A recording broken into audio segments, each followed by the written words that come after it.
Right, Sunday morning. I've got Dylan's tunes going off in the background. I guess they're not copyright thingy-me-jiggly. And we're just about to rip this gas tank out. Austin's underneath with the electric ratchet, and I'm up top because I'm old and frail.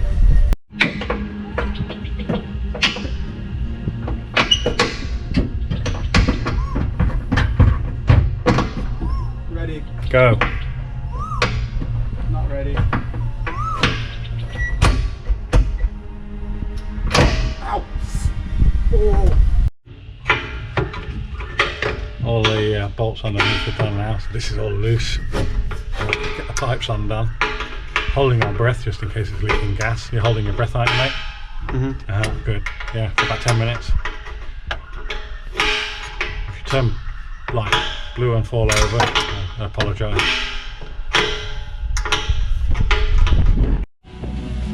There we go. Considerably lighter car now, so I won't be having that pig iron in it again. Now just to finish cleaning up.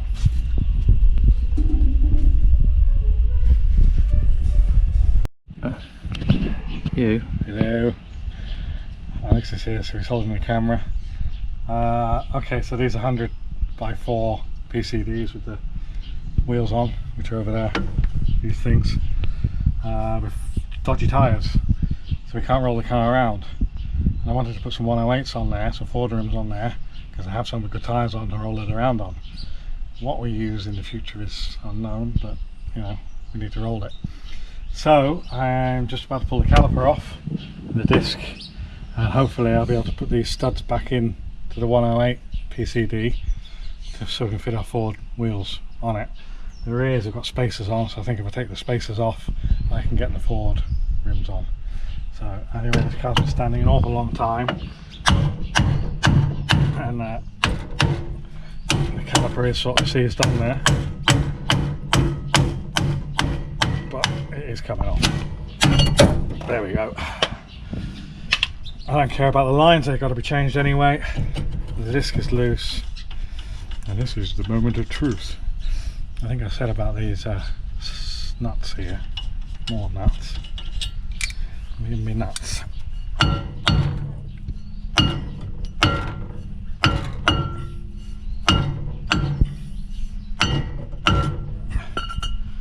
There we have it. So somebody's obviously re-drilled these, and it's not 100mm, these are 114.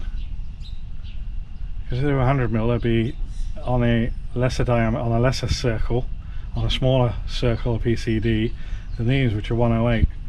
And those wheels have got multi holes in them, so they've got 4x100 and 4x105, sorry, 4x114 and then 5x100. So these have got to be the 114s. So anyway, I'll bash these studs out, relocate them in these holes, and then assemble. I've got a feeling I'm not even going to bother putting the caliper back on. I don't see the point until it's overhauled. Whether or not we ever use these calipers, or we put some big 4-pots on or something like that. So I think I might even just cut that hose, because that hose is never going to be good, never going to be used again. Alright, there you go. Enough said. Right, so we'll bash that out with a nut on it, and then put that in there to go back to 108, and it's as loose as loose. Right, throwing a stick down a tunnel. So I've kind of got an old Escort 1 which has got a thicker or bigger diameter spline section on. So I'm hoping, and it ain't. No, that's too big. That's not going to work either. So somewhere in this world is a set of random Sierra studs that have lost their home and purpose in life.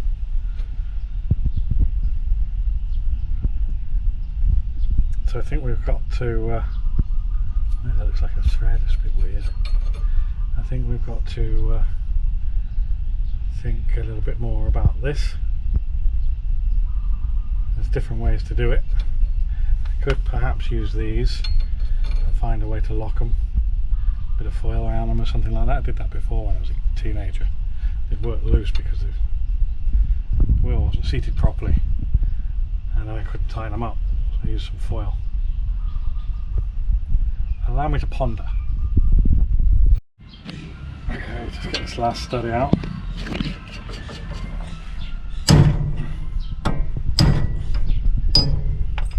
we go. Right, and this is one with aluminium foil around it. That's got aluminium foil around it. It's a tiny little bit of wobble in it, but I don't think it's going to spin. We just poke that in there. It's quite tight, and then tap it in. Yeah, that's nice and firm. So, yeah, that's the 108s now. So I'm just going to put the wheel on like this, just so I can roll it around. Don't need to put the caliper back on, I don't need to put the disc back on. These are the caliper bolts, which can be screwed in. Oh, the rubber's gone there. So these got to be overhauled anyway, even if I do use them. It's unlikely that I do use them. The pads, obviously, we don't talk about pads. That's the least of my problems, if anybody understands that. Day job and all that. Right, I'll snip that off. Grab a wheel, put it on there, and we're going to do the other side. Et voila! Now we have a Peugeot 205 Sapphire. It's going to confuse the locals. Okay, so just to get it rolling, and then we can move it around to our heart's content. Wheel it in and out the shed for the bits and bobs we need doing, and yeah, at this point we just say happy days. I guess it's recording. So if I pull this wheel off, I'm hoping it's going to be easier than what the other side was, because I can see a spacer in there, and that spacer I'm hoping is bolted onto the 108 and adapting this to 114. Could be wrong, I very often am.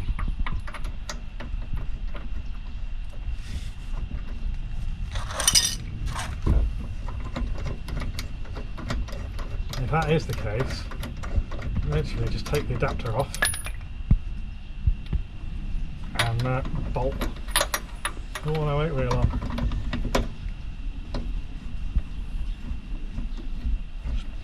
A bit tight, that one. Note, safety flip-flops.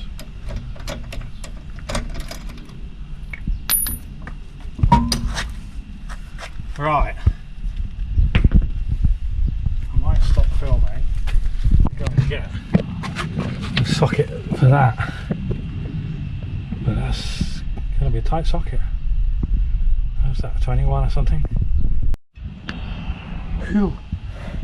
Like I was saying,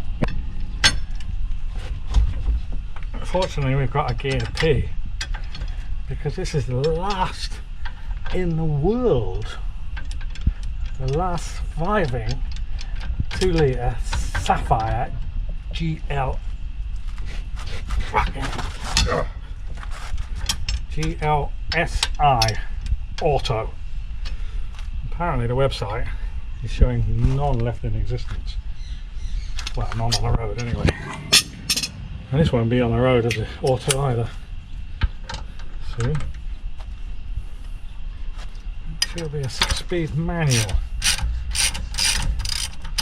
If anybody knows anything about the gear ratios, I'm not sure what the auto diff is on one of these, what ratio it is and what the manual should be, or I guess I'll start looking at what the original 6-speed diff was. In actual fact, I should probably just stick the engine in, drive it first, see how much it whines and see how quickly it takes me to blow the diff.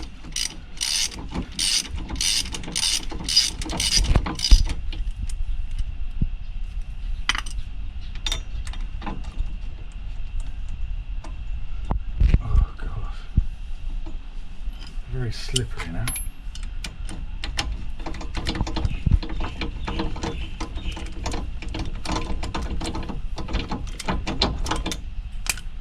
One. Ha, ha, ha.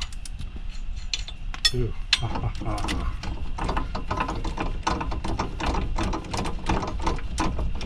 Anybody want any spaces?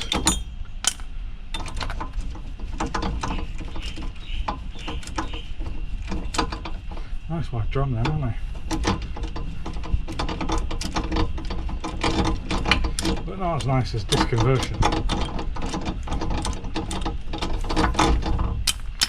Right.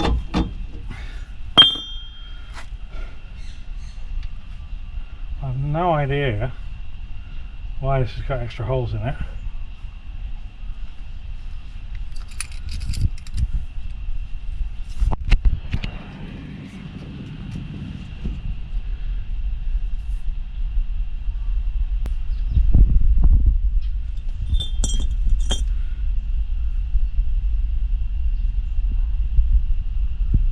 These are just spacers. I shall investigate and report back. As I said, this was 114 to 114 on the spacer, so I've had to pull the drum off and we'll find the original holes here. So I'm going to knock these old studs out, 114mm centre studs out, and hopefully that hole looks has got a spline on it. Well, we'll find out. How easy was that?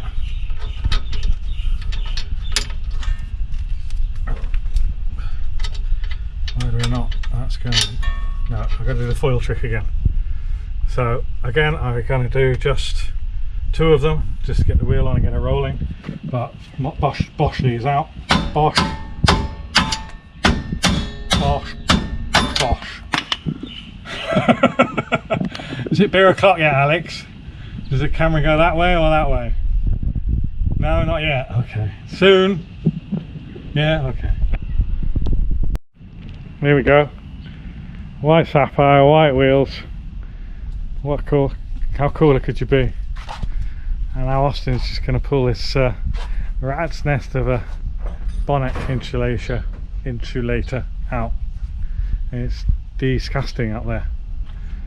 So I'll be pleased to get that out. So now it's obviously rolling. The sun has gone down over the back of the shed, and I think I'm going to walk to the shop and buy the worker's reward. See you later. Are we recording? Already on. Right, already on. That is aircon condenser. This is something really cool. That's the sweetest horn you're ever gonna hear. I guess. I don't know. What do you think it sounds like? Austin is having fun stripping out the engine bay. So taking off all the aircon pipes and the gas pipes and anything, well, pretty much everything is redundant. We'll leave wiring that goes to the lights, and we'll leave the wiring, and once all this is cleared we should be ready to get the lump out. Alright, so we're just continuing taking out the A, B, C pillar trims, the seat belts and whatnot, and obviously we've got to get this light centre trim taken out. I remember seeing on Facebook earlier somebody asking how it's done. I see you got to open the sunroof and there's 2 screws here, and I thought to myself, oh dear, opening the sunroof, this hasn't been done for a very long time. Well, easing it forwards and backwards, I've actually managed to crack it open this far, and I'm going to wind it right back. We'll take it a step at a time. We'll get the plastic trim out and then the headlining out, and then work from there, just cleaning and clearing as we go. Lots of caca in here that's got to be moved, but I guess we'll call that a semi-result. Well, it is a result. I don't know whether there's any metal in this. It's very crunchy. Ah, I think there is. There's a metal frame around the sunroof which is very corroded. Yeah, there is. You can feel it, rust coming out of it. So anyway, we'll have to deal with that.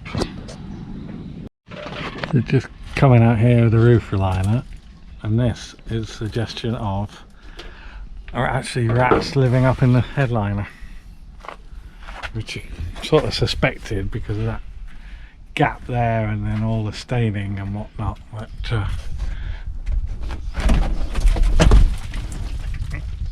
there we go. Confirm.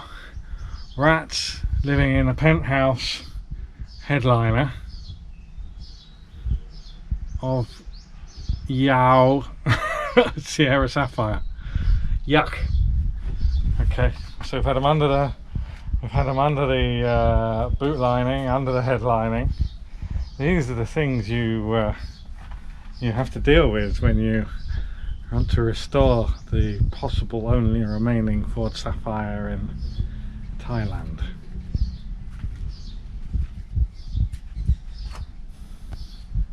Well, once it's clean, and it ain't going to happen again. But, I hope it didn't snap the headlining there. But anyway, we'll find some way of sorting it out, reinforcing it with fiberglass resin, straightening it out somehow. This will live again. Get it recovered or something. The trim shop will know what to do. I am not an expert on trim. At least now we can see the cassette for the sunroof, and I guess we can get to the pipes and see whether they're blocked. And there's that gooey stuff between the sunroof and the roof lining that I found through the rot holes, which I've now taped up. So, well, we're in a situation now where we can let's move to the engine bay. Oh no, I want to get the dash out next. Get the dash out next. Okay, that's the next job. I'm currently doing sanding the roof in the Transit, so I don't know really how that works with the channel, whether you see that before or after this. I'm guessing you'll probably see that before, but it shouldn't be too long before you see this anyway. While I'm sanding away, Austin is sitting in here taking out the dash, which is quite involved, and unfortunately that front dash panel is severely cracked up, so we'll have to see what we can do about getting that fixed. He's pulled the switches out, he's got the cowling off the steering column and the steering wheel out, and bit by bit she's coming apart. Good job, mate. Our mate Austin. Hey? Hey?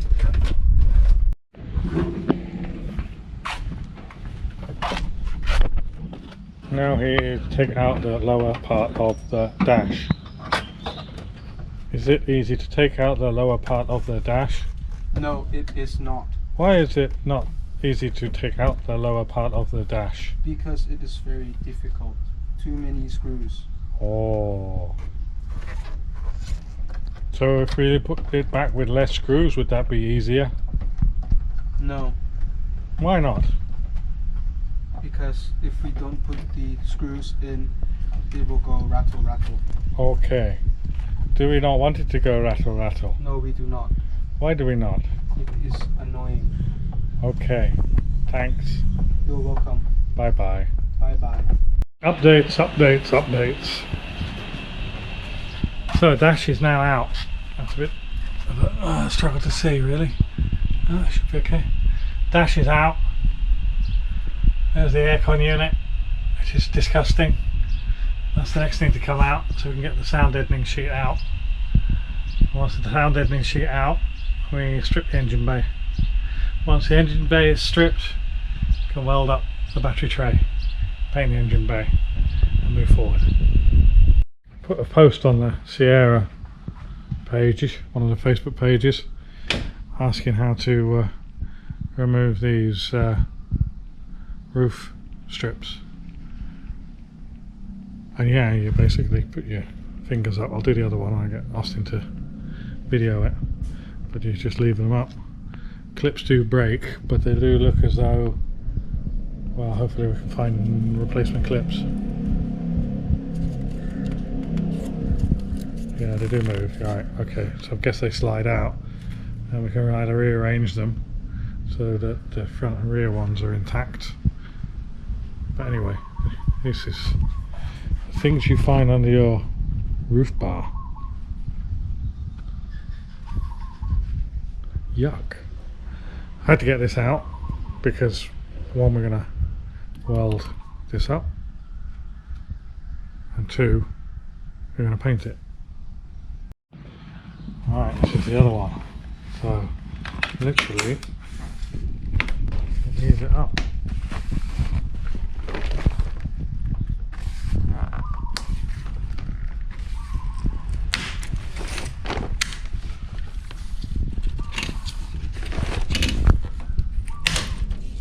How many of those broke, but it's off.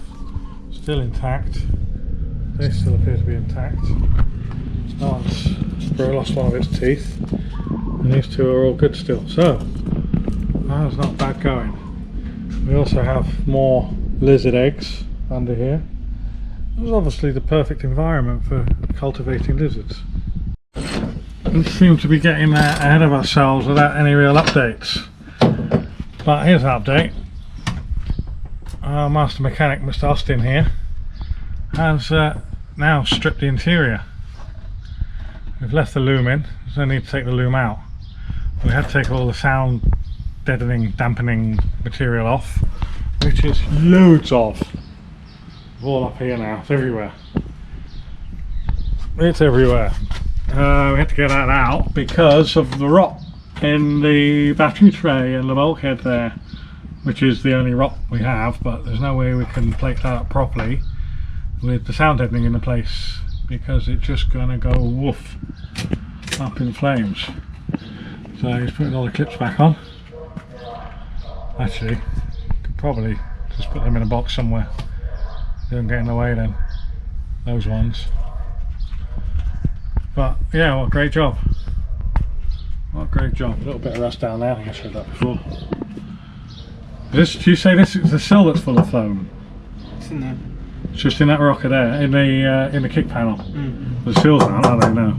Some here. No. Right. Right. Hopefully we don't have to weld anywhere near them. Near that.